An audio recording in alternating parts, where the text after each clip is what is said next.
Salam damai dan sejahtera di dalam nama Tuhan Yesus Kristus. Pagi ini kembali kita merenungkan firman Tuhan dari kitab Yesaya pasal 9 ayat 5 dan 6. Demikianlah firman Tuhan.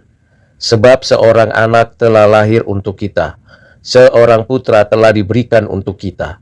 Lambang pemerintahan ada di atas bahunya, dan namanya disebutkan orang penasehat ajaib, Allah yang perkasa, Bapa yang kekal, Raja damai. Besar kekuasaannya dan damai sejahtera tidak akan berkesudahan di atas takhta Daud dan di dalam kerajaannya.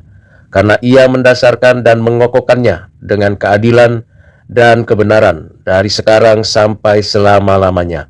Kecemburuan Tuhan semesta alam akan melakukan hal ini.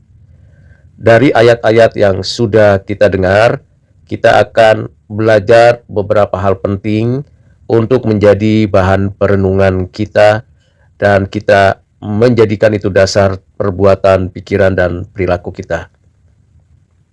Di dalam ayat-ayat sebelumnya, Nabi Yesaya memberikan petunjuk kepada kita sebagai orang-orang yang dibenarkan, yang mengalami kebahagiaan, bukan kepada orang-orang yang akan berhadapan dengan kecelakaan karena mereka melakukan hal-hal yang buruk di hadapan Tuhan, hal-hal yang jahat. Di dalam ayat-ayat tersebut ada janji yang penuh anugerah bagi setiap orang yang dibenarkan, yang menaati pengajaran dan kesaksian yang datangnya dari Tuhan. Ada banyak orang yang meminta petunjuk, arwah, dewa, ilah, roh-roh jahat. Semuanya itu akan dibuang, akan disingkirkan, akan dihukum.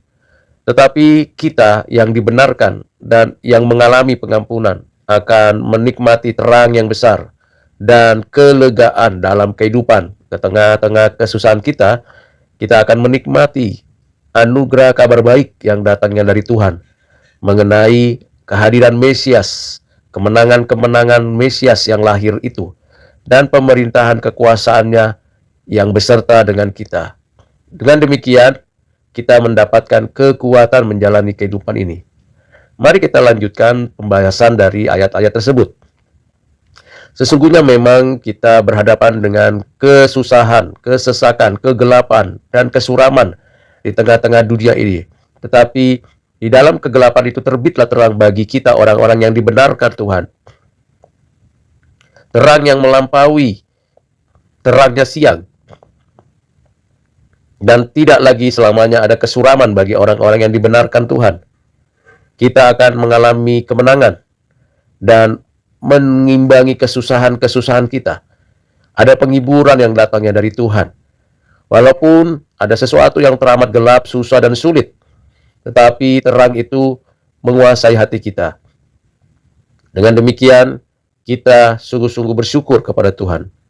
Ada janji-janji Tuhan yang digenapi dalam hidup kita. Ada pengharapan-pengharapan yang sesungguhnya menjadi penghiburan bagi kita di tengah-tengah kesulitan dan kegelapan dunia yang fana ini.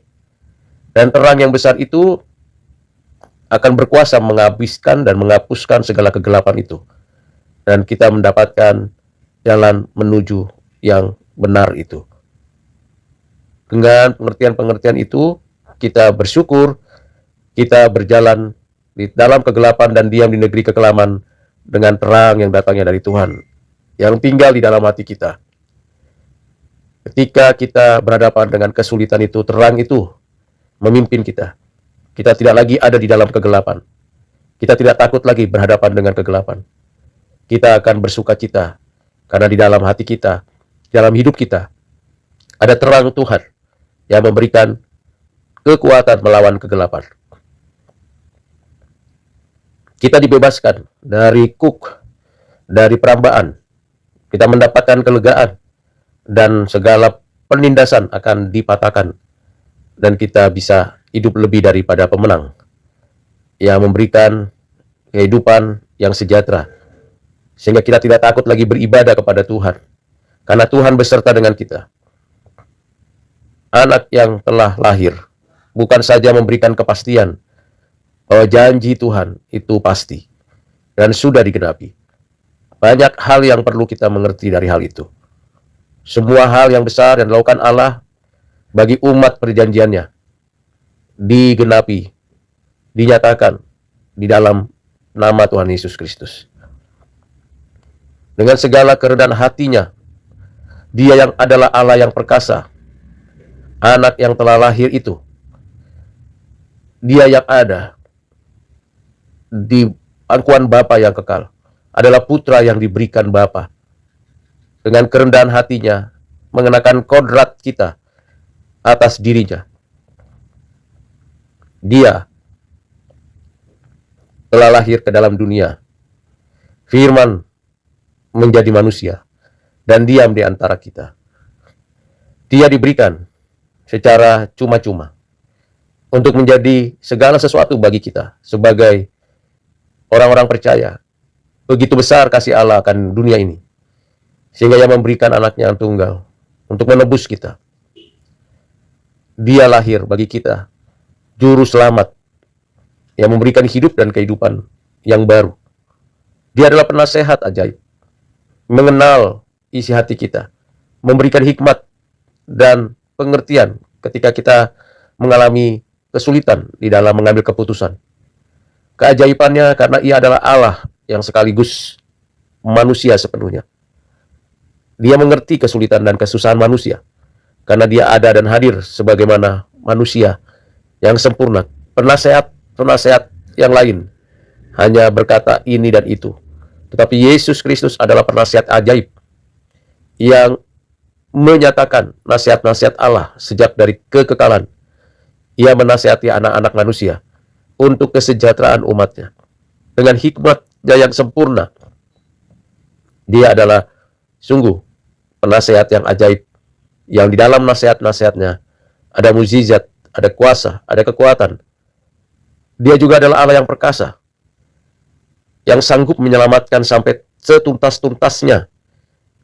Sebagai pekerja, kita tahu bahwa setiap pekerjaan harus tuntas, selesai, paripurna. Yesus Kristus menyelesaikan semua pekerjaan karya penebusannya dengan sempurna, final, karena Dia adalah pengantara satu-satunya. Tak ada satupun kekurangan dari karya penebusannya.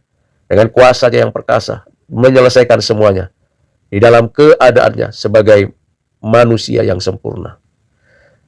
Di dalam kehidupannya yang sementara di bumi ini, pada dirinya adalah Allah yang kekal, pencipta kehidupan, kebahagiaan yang kekal.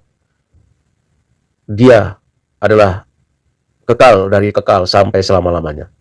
Karena itu kekaryaannya juga bersifat kekal, bukan sementara, bukan melihat situasi dan kondisi, tetapi kekal selama-lamanya. Yesus Kristus adalah Raja Damai yang menjaga kedamaian, memerintahkan kedamaian, bahkan menciptakan kedamaian di dalam kerajaannya. Yang bermusuhan didamaikan, yang belum berdamai mendapatkan kedamaian dari Allah. Dan di dalam kehidupan kita yang membutuhkan perdamaian, Yesuslah pendamai, karena Dialah Raja Damai. Mari saudara yang kekasih di dalam Kristus, dengan memaknai ayat-ayat tersebut, kita akhirnya menyadari bahwa memang kita bisa menikmati itu karena kasih karunia dari Allah semata-mata. Kita bisa menikmati keadilan dan kebenaran karena anugerah di dalam dan melalui Yesus Kristus untuk selama-lamanya. Kita bersyukur karena apa yang diajarkan Tuhan Yesus dilakukan untuk kita, dan kita menikmati persekutuan dengan Yesus Kristus dalam keadaannya yang ilahi dan manusiawi, sehingga kita dengan kuasa Roh Kudus menjadi pelaku-pelaku firman, dan kita adalah murid-murid Kristus. Ingatlah saudara, bahwa telah lahir bagi kita nasihat ajaib, Allah yang perkasa, Bapa yang kekal, Raja Damai. Kiranya Tuhan menolong kita, memberikan hidup kita untuk menjadi pendamai dimanapun kita berada. Amin.